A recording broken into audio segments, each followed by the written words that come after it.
What is up? Welcome to Daily Dose of Reddit. This is your host, Zach, and today's subreddit is r/MaliciousCompliance. I don't know what voice that was, but it was weird. Don't forget to like, subscribe, and hit that bell to never miss an episode. This story's called, "'Tis the Season." Once upon a time, I was a newlywed, getting ready for my first Christmas with my in-laws. Now, it's worth noting that these people are Christmas crazy. You know that one house on the block that's like decked out in more bling than a cashed up stripper? That's them. So as a new bride, I wanted to make a good impression. I should also note that my new husband had a history of taking credit for things he'd played no part in, such as presents, or meals, or a wedding. I'm sorry. Okay, side note from Captain Zach.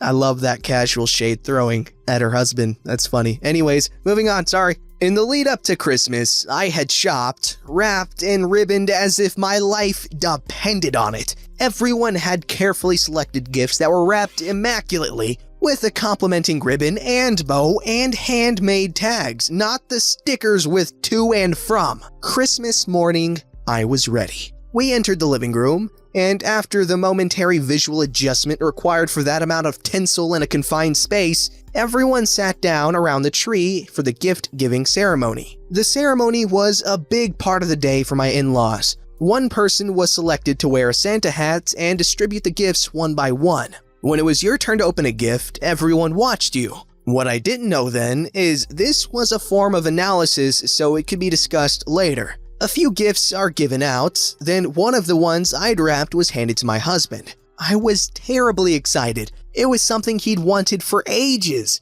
I couldn't wait for him to be thrilled when he opened it. But wait, I did, because he couldn't get the ribbon off. We weren't supposed to talk during the ceremony, so we all sat there quietly while a grown man wrestled with the ribbon. It was a curling ribbon for those who don't know, not exactly a Rubik's Cube. After a good 10 minutes of watching him lose his mind, I quietly suggest he pull the bow off so the ribbon would slip off the side. He did so and was mildly enthused at the gift. We moved on to the next person, and after a bit, my husband was handed another gift. My mother-in-law said, "Don't worry, I won't tell you how to open it," with a completely innocent smile on her face. I chose not to say what I was thinking.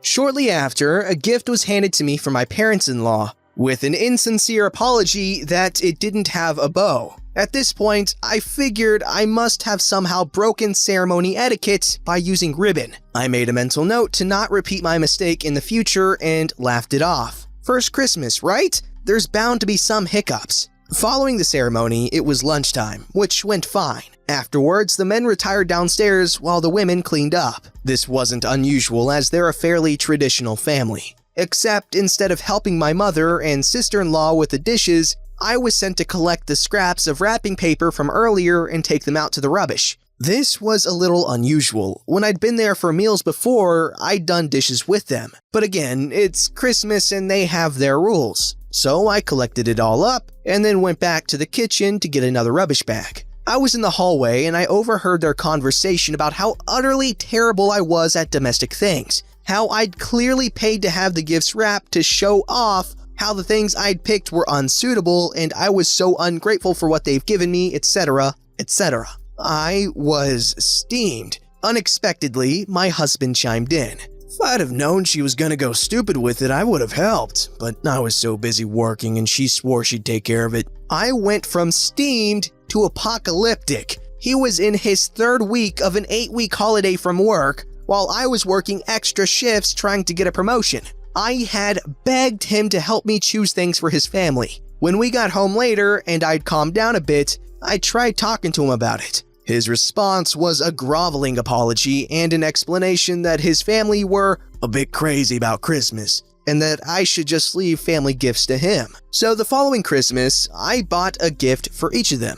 One gift, from me only, wrapped with simple paper and minimal tape. Christmas morning comes around, and my husband is given the honor of the Santa hat. Halfway through, he starts looking around the tree frantically, obviously having realized that there was nothing from him under there. Afterwards, he pulls me aside and asks me what the I'm sure I looked way more innocent than I felt when I answered. I left the family gifts to you. I don't have a funny story about the third Christmas because our marriage didn't last that long. But I've just finished wrapping a pile of gifts for this Christmas, and as I curled the ribbon to make my kids' presents extra fancy, I felt very vindicated to know that tomorrow morning's chaos will have zero sense of ceremony about it. Merry Christmas! And she included a cute little extra bit. I am really enjoying reading about everyone's wrapping traditions, and I'm pleased to say that the people around me now love my little creative quirks. Many of you have congratulated me on getting out of that situation, but in the interest of accuracy, 3 months after the second Christmas, my now ex-husband informed me during a romantic dinner that he wanted a divorce. I didn't see it coming, and at the time, I thought the world was ending. But now the whole relationship is a series of humorous anecdotes. Take heart if you're in a bad situation. There does come a time where you can laugh about it. Okay, good, because I was about to say, she put in so much effort, and that kind of made me really sad.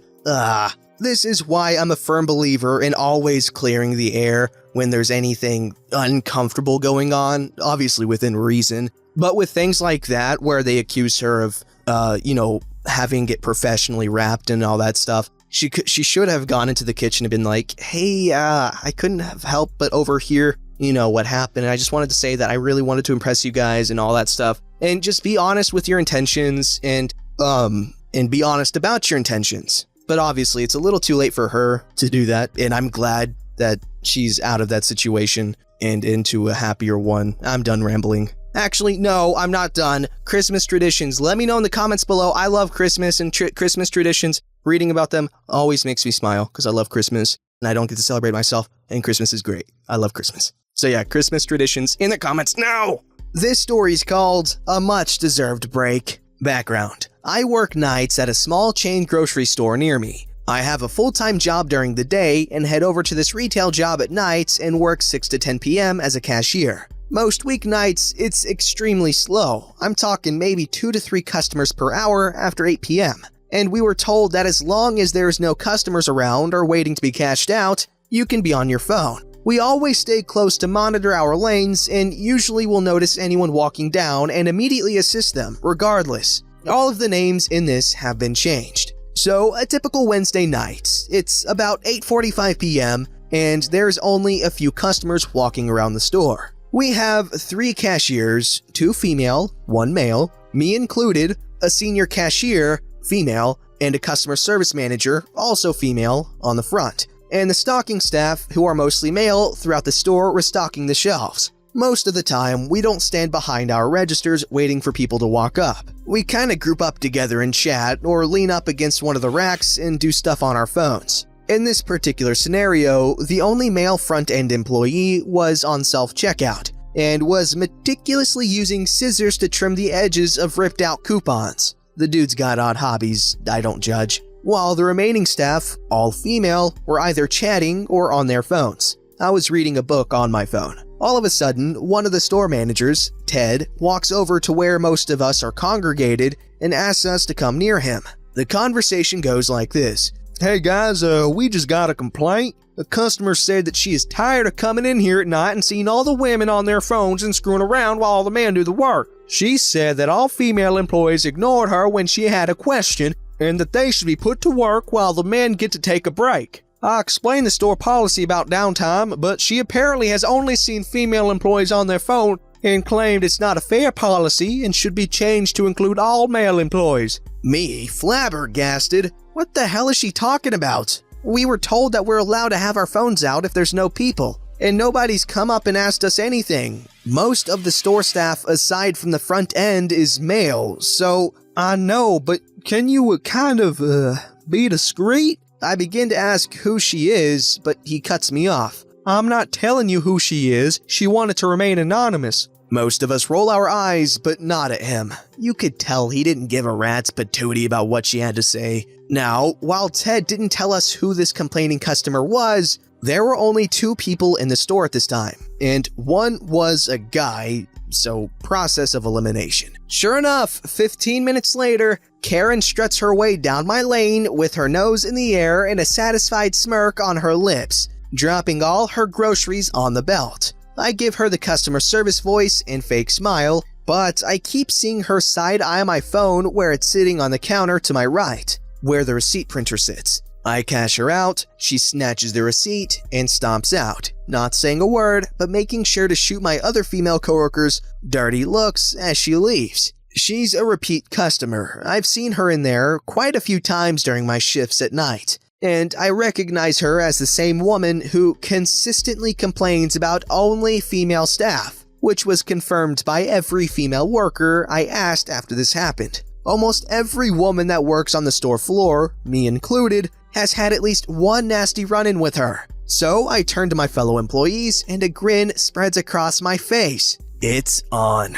Fast forward about a week later, Monday night. I'm working my normal 6 to 10 shift, but this time it's me, 2 male cashiers, a female senior cashier, and a male front-end manager. All the stalkers are male that night and are in on what I've been planning and waiting to execute. I look up at around 9 p.m. and I see none other than Karen strutting into the front of the store. It's go time.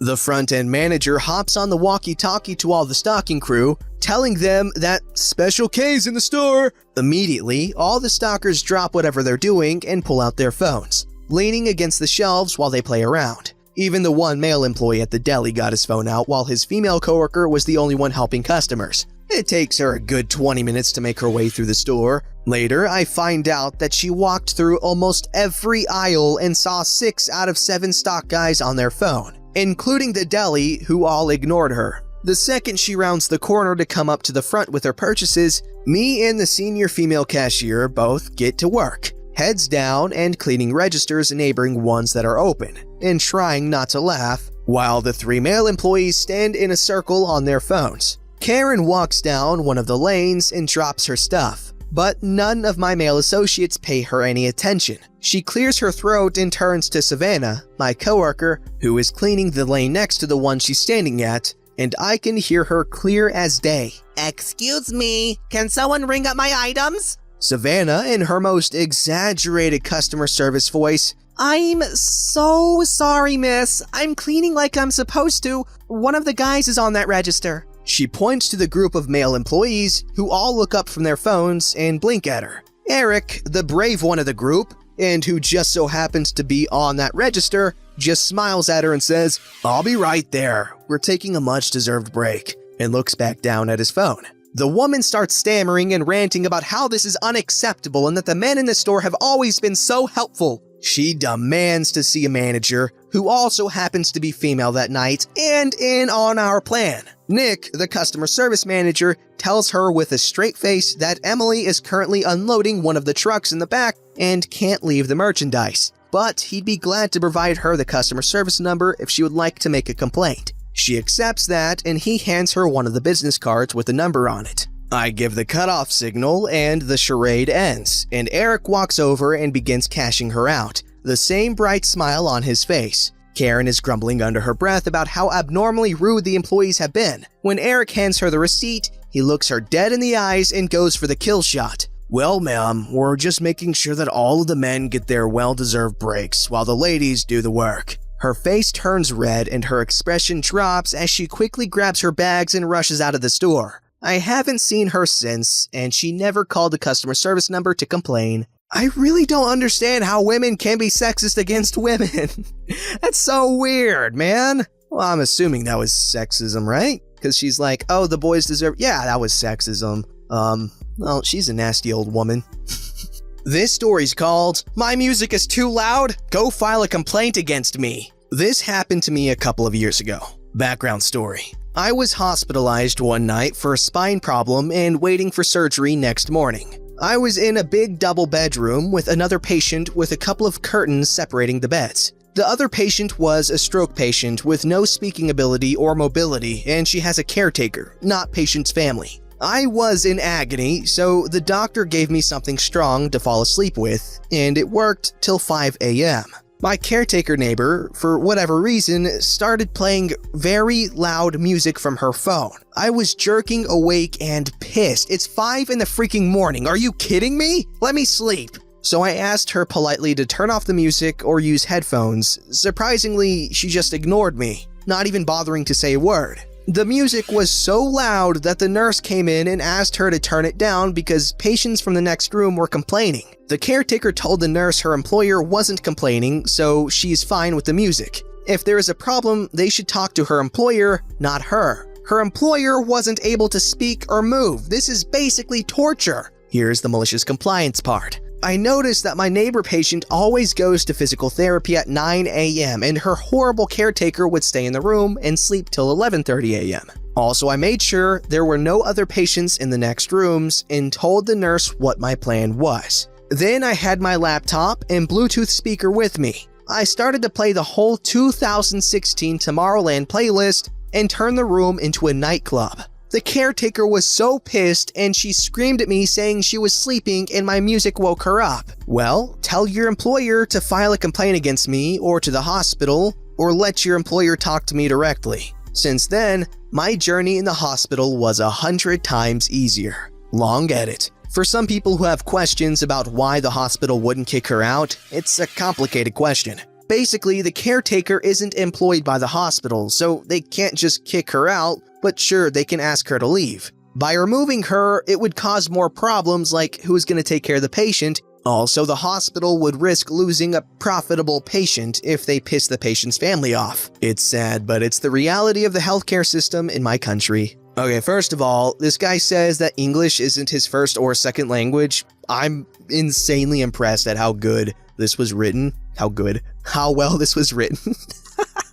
The irony. Second, wow, that sounds incredibly annoying. You're literally paying to be in the unless that's not how it works in your. I don't know how it works in your country, but well, I'm assuming you have to pay to stay at the hospital. So if someone is pestering you, that's not even a patient, then yeah, you should definitely.